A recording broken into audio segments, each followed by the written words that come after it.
Rock 108, Iowa's Pure Rock. It's Ned, and here I am, hanging out here at a movie theater because there is a guy here that is known as the video game world champion. And you know me, I'm quite the video game guy, and I'm standing next to Billy Mitchell.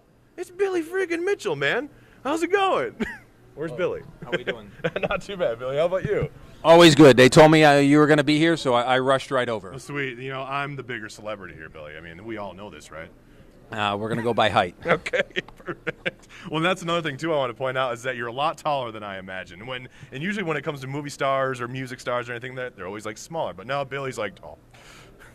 Like you said, there's movie stars, there's music stars, and then there's Billy Mitchell. Then there's Billy Mitchell. I appreciate that compliment. I'm only repeating what you said. You did, which is awesome. Okay. So, of course, Pac-Man World Champion. You've been featured all over the place. One of my favorite documentaries, King of Kong Fistful of Quarters. A little earlier today, I actually asked you about if you brought any hot sauce.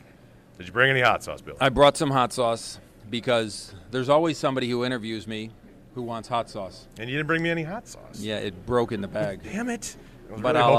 But I'll work on it. Okay, cool. I'll work on it. As long as we're working. But, of course, we're here for the big premiere, Ready Player One, authored by Ernest Cline. And I was talking with Walter a little earlier today that he based a lot about it from Twin Galaxies and you and Walter. How did that kind of come about?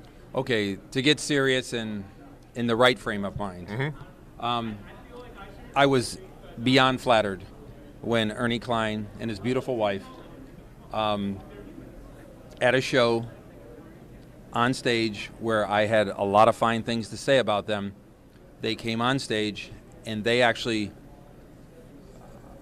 I'm so flattered I can hardly say it, and you know me, I'm never at a loss for words. Right, yeah. But they said that I, and Walter, but we'll forget about Walter, he's not important. Oh, shit, geez, Walter, who knows? They said that we were the inspiration to help him create his book. Yeah. He had seen so many stories, followed so much, enjoyed it, and he said it was inspirational, and that's extremely flattering. It is. And from such two very, very, very decent people, they did not have any agenda other than kindness with their words.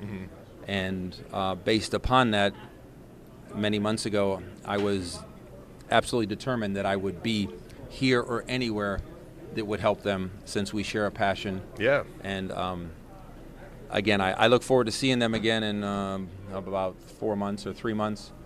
And in the meantime, this is what we're here for. We're here for them. Yeah, Ready Player One, now in theaters. 100%. Debuted today, and of course, amazing movie. Obviously a book if you haven't checked it out. Did you know that the audio version of the book was actually read by Will Wheaton? No, what I know about the book is he gave me a book that was autographed by him, that he wrote an inscription, speaking of the inspiration that we just spoke of. Yeah. And obviously I looked at it, obviously I read it, obviously it's great. And I was so paranoid about it, I donated it to the Video Game Hall of Fame for it to be put in a museum. Hey, that's cool. Because I'm not a sentimental person about these things, and now I know it'll be preserved. Yeah, hey, you can't go wrong with that. He's a great guy, yeah. Really cool stuff. Now, obviously being video game champion of yourself, Pac-Man, and so many other games, today's video game world has changed so much when it comes to just scoring and whatnot, and obviously the way it's broadcasted with Twitch and YouTube and all these things. Have you ever thought about starting your own Twitch channel and breaking scores on that? I keep having people tell me about the things I need to do, like you're saying. Right. The things you I need to do this. I need to do. I need to market. I need to put it together. And I break the news to them that I have a reasonably normal life. Right, yeah. With a beautiful wife and beautiful kids and college and all that. So I always have this line. I always say, I'll tell you what, on my behalf, you do it and we'll split the money. All right, cool. So I'll put that across to you too right now. I will run the Billy Mitchell channel. But let's talk about how games have changed. Yeah. We went to an arcade. He had quarters in your pocket. Games were designed to take your money as fast as possible. The average game should not have lasted more than a minute. Yeah. And it didn't for everyone else except me. Right. Nowadays, you don't have to go to the arcade. You don't have to leave your house. You play against people all the way around the world. You compete. Right. Games, scores, they're recorded. Yeah. They're calculated. In some ways, that's better. Yeah. You can eat at home. You don't have to go to a restaurant. But again, once in a while, you still like to go to that atmosphere where you're amongst friends. Yeah. And you can share that experience. So that's exactly the way games are changing, and in some ways for better, but in some ways not to let go of the past. Yeah, and and nothing beats sometimes that just sitting with your friends and just kind of communicating face to face with each other. We've become so digital with Facebook and all that stuff, and you kind of lose that personality in a way that you had in arcades or on a old Nintendo, whatever it may be, So. Well, I have reporters like you. Well, there's nobody quite like you. Well, yeah, big deal. But Remember. I have them ask me. They go, "So you're here at this event this weekend. You guys are all come here. Yeah. And you're playing games. This is crazy. What's going on?" And I says to the gal, I says, "Well, what'd you do in high school?" She says, "I played softball." I says, "So after high school, it sort of came to an end." "Yeah, but once in a while you get together with friends on a weekend, maybe on a Sunday you play." Yeah. And she says, "Yeah." And I go, "That's what we do." Yeah. Because that's Same thing. what our passion was in high school. Mm-hmm. You don't want to let go of it. Maybe you don't want to let go of your youth, or maybe you don't want to let go of your friends. But it's a passion that carries on through your life. Right. It kind of brings you back. Absolutely. It kind of remembers all that kind of stuff. Now, another thing I got to point out about you is always your wonderful ties that you have. How many ties would you say that you own? What I call signature ties, about 20 different ones. 20 different ties? About 20. What's your favorite tie? Well, my favorite tie is this one because America. It was the first one, and I just happened to be wearing it during the Perfect Pac-Man. Oh, hey, well, there you go. And it was me versus the land of Canada. That's not really a country. Right. That's just a land to the north. It's up north there, yeah. And the fact of the matter is it was a gift, and so it has sentimental value to it. Absolutely awesome, man. And I find that if I look like me, I go places, and I normally don't need ID, so it works. So. Billy, you're a treat, man.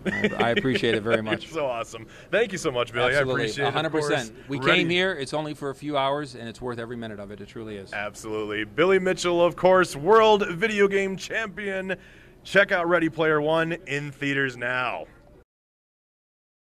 Now watch the screen. Watch. Don't blink. You'll miss. Watch right there. Right there. People say, "How do you do this? How do you get that good?" Because I'm Billy Mitchell, that's all. What? What? That was awesome. So, video game magic. now you want to bring them together, see? Remember, when they're together, instead of fighting one guy, you're They're fighting. weak when they are together. Yeah. That's a good way to put it. This is so cool, man. So, again, the three guys work as one. The other guy's kind of a knucklehead. But you want them even tighter. So when you do them tighter, you separate them, you bring them back together even tighter. So then you say to yourself, well, I want to do an interview. So I turn around here, and I can do an interview. We can do a selfie. We can do an autograph. We can do a Q&A. And I don't have to look. And how long is it good for? It's crazy. It's actually good for 18 minutes. That one's good for 18 minutes. On Pac-Man, it's good forever. On Pac-Man, I actually left it running over a month. So this is Mrs. Pac-Man. So Yeah, it's just to different. see what would happen. So you've basically figured out just like the systems behind the pretty colors. Yeah. See, so there. We got That's intense. He sees the Matrix.